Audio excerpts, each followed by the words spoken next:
Pemirsa Komisi Pemberantasan Korupsi telah menetapkan 2 tersangka dalam kasus dugaan korupsi dana Corporate Social Responsibility atau CSR Bank Indonesia.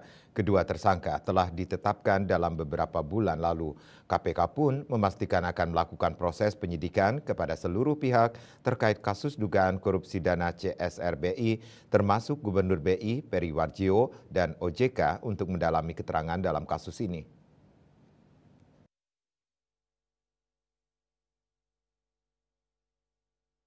Komisi Pemberantasan Korupsi KPK mengakui ada 2 orang yang telah ditetapkan atau berstatus tersangka dalam kasus dugaan korupsi dana Corporate Social Responsibility CSR Bank Indonesia.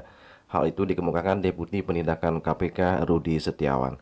Rudi menyebut keduanya sudah ditetapkan sejak beberapa bulan lalu, meski tak membuka secara pasti tentang siapa maupun lembaga mana yang ditetapkan sebagai tersangka. Rudi menyebut kedua tersangka merupakan pihak penerima dana CSR Bank Indonesia. Tersangka yang terkait perkara ini ada. Kita sudah dari beberapa bulan yang lalu telah menetapkan 2 orang tersangka yang diduga memperoleh sejumlah dana yang berasal dari CSR-nya Bank Indonesia. Pak, kabarnya anggota DPR Pak jadi tersangka, benar Pak? Ada beberapa tersangka yang kita sudah tempatkan. 2 orang sementara 2 orang. Ya. Pak, untuk kerugian negaranya berapa sih Pak? Itu CSR-nya BI banyak ya, cukup besar ya. Untuk CSR-nya Bank Indonesia. Nanti tanyakan sama BI lah. Ada sekitar 200 miliar nggak Pak? Ini ya, angkanya. Kita kan melakukan proses penyidikan ya. Tentunya kita akan ungkap semuanya fakta-fakta ini, bagaimana keputusannya, siapa yang mengambil keputusan, perencanaannya CSR ini bagaimana, siapa-siapa yang menerima. Nah itu yang kita dalami sekarang. Sebelumnya KPK telah menggeledah kantor Bank Indonesia dan salah satu ruangan yang digeledah adalah ruang kerja Gubernur BI Peri Warjio. Penggeledahan dilakukan berkenaan dengan pengusutan dugaan korupsi penggunaan dana CSR di Bank Indonesia dan Otoritas Jasa Keuangan Indonesia OJK tahun 2023. Dari hasil penggeledahan di gedung Bank Indonesia, penyidik KPK menyita sejumlah dokumen dan barang bukti elektronik. Barang bukti yang telah diamankan nantinya akan diverifikasi dengan saksi-saksi yang relevan dengan kasus korupsi dana CSR Bank Indonesia.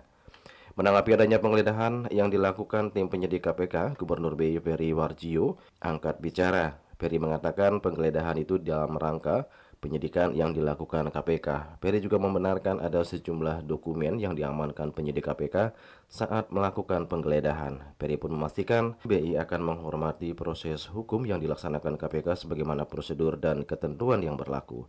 BI juga akan mendukung upaya penyidikan dan bersikap kooperatif kepada KPK. Sebagaimana yang telah dilakukan BI selama ini, telah mengikuti rangkaian pemeriksaan saksi yang diminta KPK.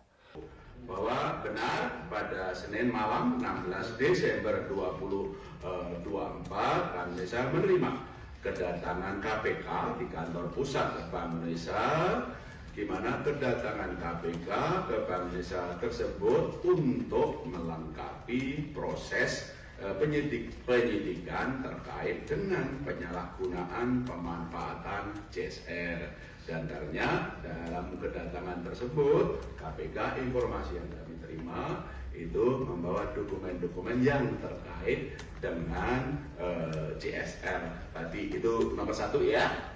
Nomor 2, Bank Indonesia menghormati proses hukum yang dilaksanakan oleh KPK sebagaimana prosedur dan ketentuan yang berlaku, mendukung upaya-upaya penyidikan serta bersikap kooperatif kepada KPK. Dan ini juga sudah kami tunjukkan selama ini, baik dari pemberian keterangan oleh para pejabat kami maupun penyampaian dokumen-dokumen yang telah disampaikan. Dalam pertemuan sebelumnya saya juga sudah menyampaikan bahwa CSR atau program sosial Bank Indonesia diberikan sesuai dengan tata kelola dan ketentuan yang kuat di Bank Desa. Juli Suwarti dan Ketut Sumadiasi melaporkan.